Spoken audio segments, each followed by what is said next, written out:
about the RESSEEPE demo sites, I have a much longer presentation than the time we have, so I'm going to try and do it in 10 minutes. And focus only on the innovative materials that have been just presented.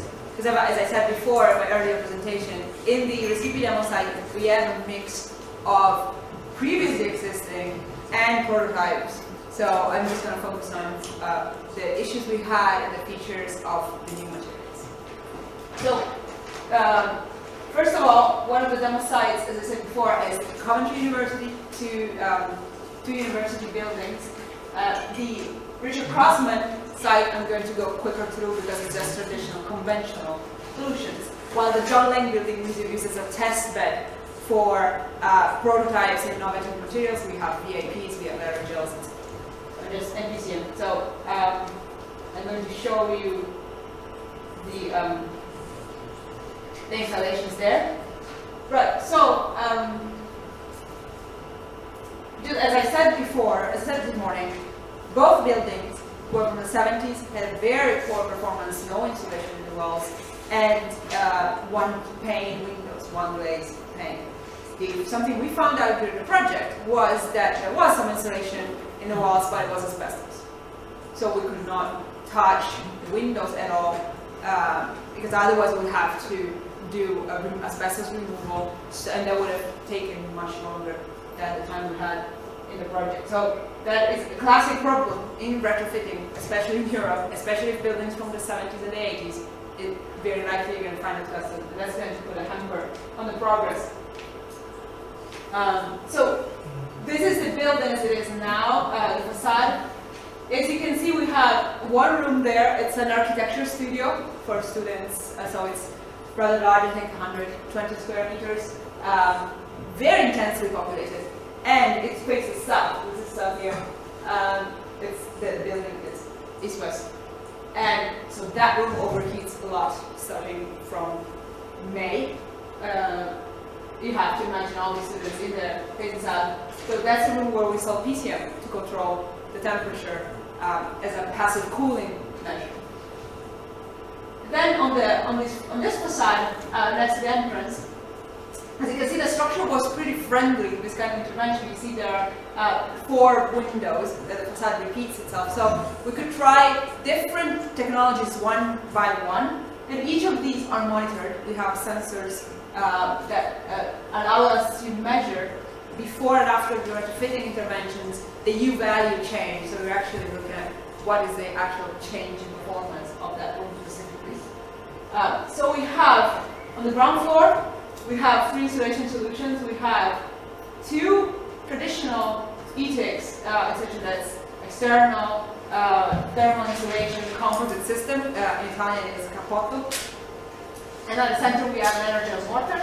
So we can compare the performances on a traditional system with different finishes to the aerogel. And on the top floor we have some rooms which have PCMs, there are all offices. We have a room with ventilating facade, and then a room which has VAP panels on the outside. These are the PCMs, as you can see, and as I said before, this was the most important thing throughout, was to ensure that the installation was done safely, quickly, while maintaining as much as possible the working of the building. So this installation took, I think, 3 days for the whole architecture studio. As you can see, and this is pretty normal in many buildings from that area, office buildings, public buildings, there was a second ceiling. So all we had to do was take out the forms that close the ceiling and attach some struts from which the tubes, PCM tubes are hanging. And some of the, because the PCM need, of course, a good heat, good ventilation, because the heat needs to be able to access the PCM. Not all of the blocks were placed back. So now the roof is mixed open and closed. So acoustics, the performance might change a little bit. We're going to see what comes back from the students as their reference. But it's pretty much a standalone solution now that it's there.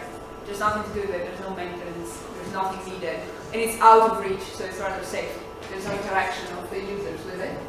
And this was, I think it took 3 days overall to carry out the entire installation.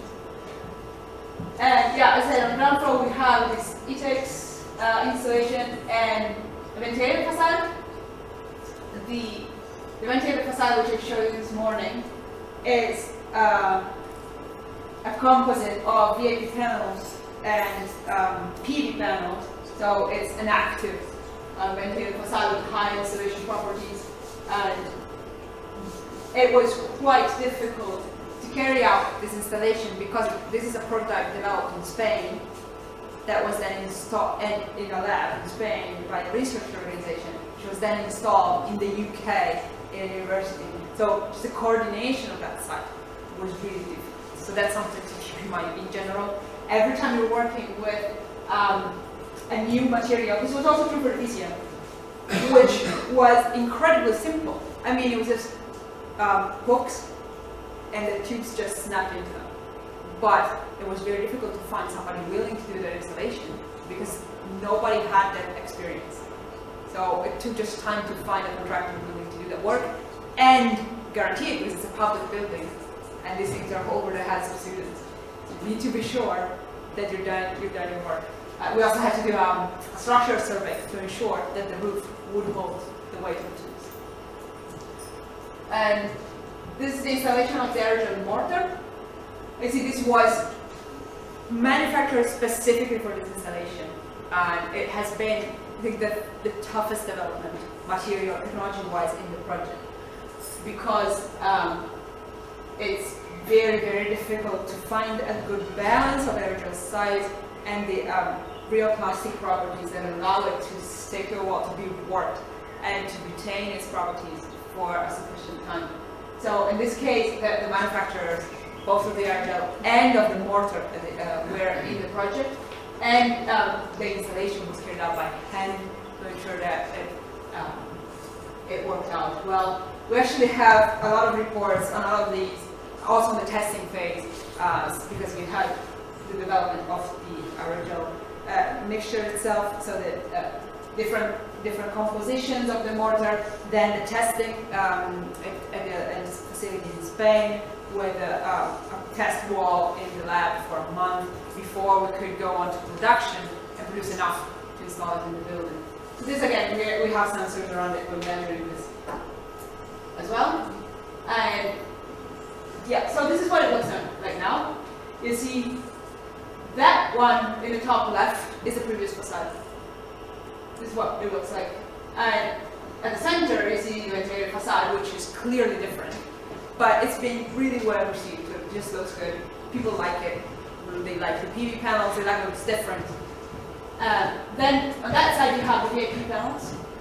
And there's plaster on it. It's not, they didn't repeat, so it looks different. We didn't repeat the brick finish. And here on the ground floor, we have on that side that's ETEX with bricks finish.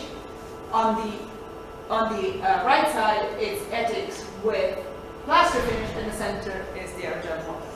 So I think in a month from now, we'll have final results on all of these. Be able to compare, we're also doing some cost analysis, of course, compare different performances of all these technologies and their final costs. And yeah, for Richard Crossman, as I said, we went for, this was a large work with several traditional, high-end commercial solutions. So we have LED lighting, high-efficient glazing, the roof was done. This is a large PV installation on the roof. And yeah, as I said, the most difficult things here were get the processes approved, the materials approved, especially when they were prototypes, for installation for health and safety reasons in a university. And the difficulty was also finding contractors that would be willing and capable to do the installation. And finally, just engaging with the activities, with the reception of the students and the staff was very important. in the Barcelona demo sites, the two hospitals, as I said before, I'm just going to go through them very quickly because, as I said, they're mostly traditional solutions. Here, the most important thing is that these are installations done with people in the hospital, and that's 24/7.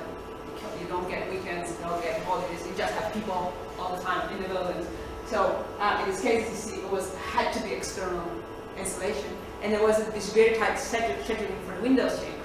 So you had to have one room, agreed with the nurses, one at a time, so that room would be free when the removal of the window was done. So yeah, you could move to the next room, etc., etc. So it was really difficult to control. Was the parking was much easier, and this was massive. This had a massive effect on the performance, and solar heating was very important, both here and the other hospital in Factory, because the hospitals have a very large domestic hot water requirement. This is not, well, in part it feeds the heating as well, but it's mostly for hot water. And yeah, the LED lights in general were always effective. You can see here, these are already some preliminary results on the Windows performance. We have some sensors that allows us to measure the U value change. You can see the surface temperature before. This you can see how tall it is here, and this is after the installation. This is a reduction. This is the impact. And we have this dashboards online, so we can look constantly at how the components are performing. And for the other hospital, Factory, I think here, yeah, you can see there was also a need here of lighting performance. This is photometry of the area. You see that pink is over 50 lux, which is very little. I mean, 20 is moonlight, so 50 you can barely distinguish colors. So we need to go above that for parking. So this is the effect with the LED substitution and the energy consumption before and after. So that's where change happened. The switch was really fast too. So this was for them an extremely simple way of reducing consumption and costs while optimizing performance and giving a better service to everyone using the hospital, which is mainly the most important thing for public authority. We were thinking so much about energy performance, but they're thinking about budgeting and they're thinking about the user's experience very much. And the payback was really low for the installation, less than 7 years. And as you can see, we're going to leave these. We're going to put all of these available. But for all of these solutions were chosen so that they could have a good return on investment, very low, and a good effect. The one thing we did here was install the prototypes of the solar thermal panels, and it's a comparison of performance. As you can see, the green line is a Bosch panel, it's a traditional, it's a market solution, and the blue one, sorry, the red one is the prototype, the prototype. So overall, the savings have been massive in this case as well. So I'm just going to go fast through the last demo site in Sweden, Polen. As I said, extreme weather compared to ours, and yet they still have some heat peaks in the summer, which at that climate are even more intense than others. So as you can see, there's a large range of 60 degrees of excursion from wind to sun. So very, very difficult to work with. So there was a bit of installation there, but as I said, you have to imagine what his walls are like. They're 50 centimeters. And we saw some of, when we visited in January last year, we actually saw some of the installation they use for new construction now. The walls are 46 centimeters of insulation, 2 and 2 of wood, and there's a wood structure in the middle. That's it. But everything else is insulation. So, as I said before this morning, the performance there couldn't be really much improved. There were other things. LED lights, that changed dramatically their electrical consumption. And this overheating and shading issue, which seems funny, but you have to imagine when you're your days in the summer are very, very long, and it goes up to 28 degrees for several hours, then it can be a problem. So on this facade, they had this shading, like set shading with shade removed, and all of the windows were substituted with an electrochromic window solution. And finally, the last section was VIP panels as well here. This was an entrance to the school, which used to be just a secondary passage, but when the school was repurposed, that became an entrance with the open windows, students going through. So that was a massive loss, thermal loss for the entire building. So because these structures here were empty, well, they had some foam insulation, but these were just opened and substituted with VIP. So it was just very quick process here as well, I think, less than a week. And here again, for the external insulation, because they do have this kind of different approach locally, they had to bring a contractor from Spain. So they just didn't have anyone who could do it. And we had to wait until May, because before May, we couldn't have a guarantee that the external temperature would stay above -5 degrees. That was the minimum temperature to install the system, which is something that we could do pretty much all year. They can work there for 2 months in a year. So it's been a learning process, so to speak. So, and this is the final results. And of course, as everywhere, they also need to get approval from the city architect on the color. They needed to match the aesthetics of the building. So that's also something that is a concern for public buildings. With the LED installation was agreed, and these are the easy windows. And as you can see, that they're already installed. And this was, we're still waiting to see how it's been accepted, because now the heat, they're still at the end of winter. So, but there's been some feedback already by users who are commenting on this. And as I said, the VIP, as you can see, it's just opening and reinstalling. There's just some concern, because as I said before, it's really important to maintain the vacuum inside the panels. Anything that damages the panel, that's going to reduce greatly the performance. So the main concern now is, should there be some warning outside to make sure that in the future, someone that doesn't know that facade, once it's closed, you can't really see it, that facade has VIP in it. You cannot drill a hole through it. You cannot at all, because otherwise that's going to damage the entire installation. So that's pretty much it. Overall, it's been quite interesting, also in getting public administrations to think about these issues and how to present them. And so if you have any questions, I think we can deal with them during lunch. So thank you all. Thank you very much.